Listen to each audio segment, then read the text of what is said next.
4ഓളം വീടുകൾ നമ്മുടെ കാലഘട്ടത്തിൽ പൂർത്തീകരിക്കുകയും 99% എനിക്കിവിടെ പൂർത്തീകരിക്കാൻ സാധിച്ചിട്ടുണ്ട്.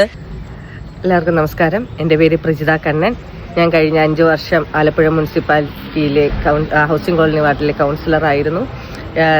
ഞാൻ ഈ ഒരു വീഡിയോയിൽ നിങ്ങളുമായിട്ട് ഷെയർ ചെയ്യാനായിട്ട് ആഗ്രഹിക്കുന്നത് 5 വർഷക്കാലം ഞാൻ എൻ്റെ വാർഡിന് വേണ്ടി ചെയ്യാൻ ആഗ്രഹിച്ചിരുന്നതും ചെയ്തതുമായിട്ടുള്ള പ്രവർത്തനങ്ങൾ നിങ്ങളുടെ മുന്നിലേക്ക് എത്തിക്കുക എന്നുള്ളൊരു ദൗത്യവും അതോടൊപ്പം തന്നെ ഞാൻ ഇനി ചെയ്യാൻ ഉദ്ദേശിച്ച കാര്യങ്ങൾ പൂർത്തീകരിക്കുവാൻ വേണ്ടിയിട്ട് ശ്രീജിത്ത് ജിയെ അരിവാൾ ചുറ്റിക നക്ഷത്ര അടയാളത്തിൽ നിങ്ങൾ ഓരോരുത്തരും വോട്ട് ചെയ്ത് ജയിപ്പിക്കണമെന്ന് ഞാൻ അഭ്യർത്ഥിക്കുന്നു. ഇതോടൊപ്പം ഞാൻ ചെയ്ത പ്രവർത്തനങ്ങൾ നിങ്ങളിലേക്ക് എത്തിക്കുന്നു. ഇവിടെ വലിയൊരു കുഴിയില്ലായിരുന്നു മെമ്പറെ? അതെ അതെ അതെ അല്ലേ? അതെ. ഇവിടെ കൊല്ലങ്ങളായിട്ട് ഞാൻ കണ്ടതിൽ ഏറ്റവും വലിയ കുഴിയുള്ള ഒരു പ്രദേശമായിരുന്നു. അതെ, എന്റെ ഏറ്റവും വലിയ പേടി എന്ന് പറയുന്നത് സ്കൂളിൽ വരുന്ന സ്കൂൾ കുട്ടികൾ നമുക്ക് തിരുവമ്പാടി സ്കൂളിലേക്ക് നമ്മുടെ ബസ് സ്റ്റോപ്പിൽ നിന്നും എളുപ്പം സ്കൂളിലേക്ക് എത്താവുന്ന ഒരു വഴിയായിരുന്നു ഇത്. അപ്പൊ സ്കൂൾ കുട്ടികൾ ഇതുവഴി പോകുമ്പോൾ നമുക്ക് ആകെ ഒരു ആശങ്കയായിരുന്നു അവര് വീഴുന്നതും ഒക്കെ. വളരെ ബുദ്ധിമുട്ടോടു കൂടി MLA-യുടെ സഹായത്തോടു കൂടിയാണ് നമുക്കിത് ചെയ്തു മാറ്റാൻ സാധിച്ചത്.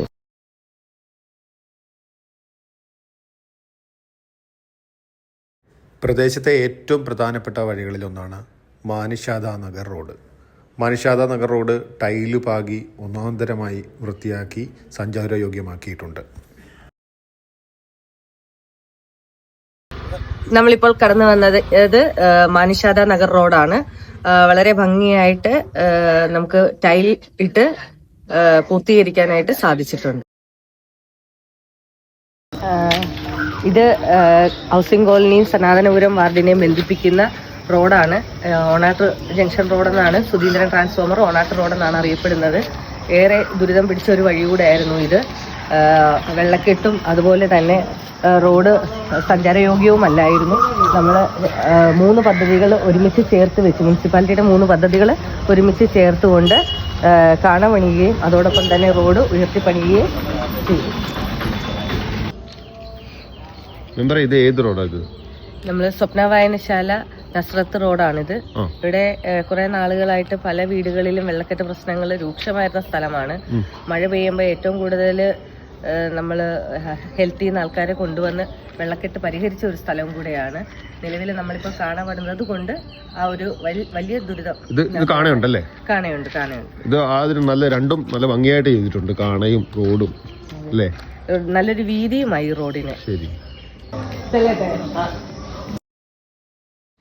പ്രധാന റോഡിൽ നിന്നും അകത്തേക്ക് കയറി അയ്യമ്പറമ്പ് ഭാഗത്തേക്കുള്ള റോഡാണിത്. ശ്രദ്ധിച്ചാൽ മനസ്സിലാകും, വാർഡിലെ റോഡുകളെല്ലാം തന്നെ സഞ്ചാരയോഗ്യമാണ്. സമീപ വാർഡായ കൈതവന വാർഡിനെ അപേക്ഷിച്ച് നോക്കുകയാണെങ്കിൽ ഇവിടം സ്വർഗമാണ് എന്ന് തന്നെ പറയാൻ സാധിക്കും. കാരണം പൊട്ടിപ്പൊളിഞ്ഞ റോഡുകൾ ഒന്നും തന്നെ ഇവിടെ കാണാനില്ല. ഏറ്റെടുത്ത വർക്കുകൾ പൂർണ്ണമായും പൂർത്തീകരിക്കുവാൻ LDFിൻ്റെ കൗൺസിലറായ ശ്രീമതി പ്രജിത കണ്ണന് സാധിച്ചിട്ടുണ്ട് എന്നത് വാസ്തവമാണ്.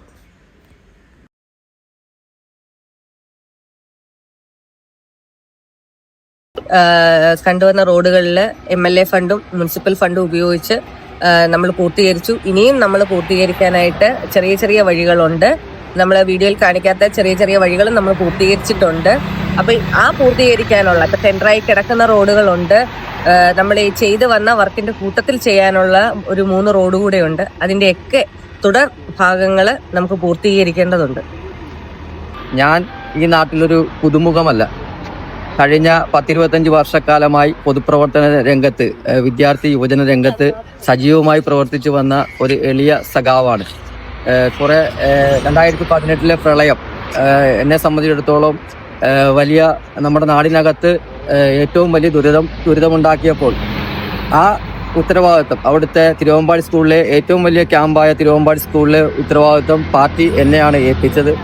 വളരെ ഭംഗിയായി അവിടെ വന്ന മുഴുവൻ ആളുകളെയും വളരെ സ്നേഹത്തോടെയും അവരെയും പരിപാലിച്ച് അവരെ വീട്ടിലേക്ക് എത്തിക്കുവാനും അവർക്ക് വേണ്ട ആവശ്യ സാധനങ്ങൾ എത്തിച്ചു കൊടുത്ത് അവരെ സമ്പൂർണ്ണമായി എല്ലാവരെയും വീടുകളിലേക്ക് എത്തിക്കുന്നതിൽ ഒരു ചുമതല വഹിക്കാൻ കഴിഞ്ഞു എന്നുള്ള ചാരിതാർത്ഥ്യമുണ്ട്. അതോടൊപ്പം തന്നെ ലോകവും നമ്മുടെ നാടും ഒക്കെ വിറങ്ങലിച്ച കോവിഡ് കാലത്ത് നമ്മുടെ നാട്ടിലെ സാധാരണ മനുഷ്യനെ ചേർത്ത് പിടിക്കുന്നതോടൊപ്പം തന്നെ അവർക്ക് വേണ്ട മരുന്നുകളും അതോടൊപ്പം തന്നെ മരണപ്പെട്ട കോവിഡ് കാലത്ത് നമ്മുടെ വീടിനകത്ത് മരണപ്പെട്ട് കിടക്കുമ്പോൾ അച്ഛനോ അമ്മയോ ആരാണേലും അടുത്തു പോകാത്ത മക്കളുള്ള സമയത്ത് പോലും നമ്മൾ PP കിറ്റ് അടക്കം ഇട്ടുകൊണ്ട് ഞാനടക്കമുള്ള എൻ്റെ വോളണ്ടിയർമാർ സഖാക്കളോടൊപ്പം ചേർന്ന് നിന്നുകൊണ്ട് അവരെ അടക്കം ചെയ്യുന്നതടക്കമുള്ള പ്രവർത്തനങ്ങൾ നേതൃത്വപരമായി പങ്കുവഹിക്കാൻ ഈ കാലയളവിൽ സാധിച്ചിട്ടുണ്ട്. അതോടൊപ്പം തന്നെ ഏത് ദുരന്തങ്ങളുണ്ടായാലും ഏത് പ്രതിസന്ധി ഉണ്ടായാലും ജനങ്ങളോടൊപ്പം ഉണ്ടാകും എന്ന ഉറപ്പ് ഈ സമയത്ത് നൽകുകയാണ്. ഞാൻ പറയാൻ ഉദ്ദേശിച്ചത് നമ്മുടെ ഇലക്ഷൻ സമയത്ത് നമ്മൾ ഓരോ വീട് തോറും കയറുമ്പോഴത്തേക്കും ഓരോ അമ്മമാരെ കയ്യിൽ പിടിച്ചുകൊണ്ട് ഞങ്ങളുടെ ആവശ്യം ഇതാണ് എന്ന് പറഞ്ഞതിൽ 99% എനിക്കിവിടെ പൂർത്തീകരിക്കാൻ സാധിച്ചിട്ടുണ്ട്. അപ്പൊ അതൊക്കെ വളരെ ഭംഗിയായിട്ട് നഗരസഭയുമായി ചേർന്ന് നിന്ന് ചെയ്യുവാനായിട്ട് സാധിച്ചിട്ടുണ്ട്. കോവിഡ് കാലഘട്ടത്തില് ഒരുപാട് വീടുകളിൽ ഭക്ഷണം എത്തിച്ചു കൊടുക്കാനും മരുന്ന് എത്തിച്ചു കൊടുക്കാനും ഒക്കെ നമുക്ക് DYFI സഹാക്കളോടൊപ്പം തന്നെ വാർഡിൽ എന്നും ഉണ്ടായിരുന്നു, അവരോടൊപ്പം തന്നെ ഉണ്ടായിരുന്നു. കേരള ഗവൺമെന്റിന്റെ അഭിമാന പദ്ധതിയായ ലൈഫ് പദ്ധതിയിൽ നമുക്ക് വീടുകൾ ഉൾക്കൊള്ളിക്കാൻ സാധിച്ചിട്ടുണ്ട്. 4ഓളം വീടുകൾ നമ്മുടെ കാലഘട്ടത്തിൽ പൂർത്തീകരിക്കുകയും തുടർ പ്രവർത്തനങ്ങളുടെ പൂർത്തീകരണം സഖാവ് ശ്രീജിത്തിലൂടെ ആവട്ടെ.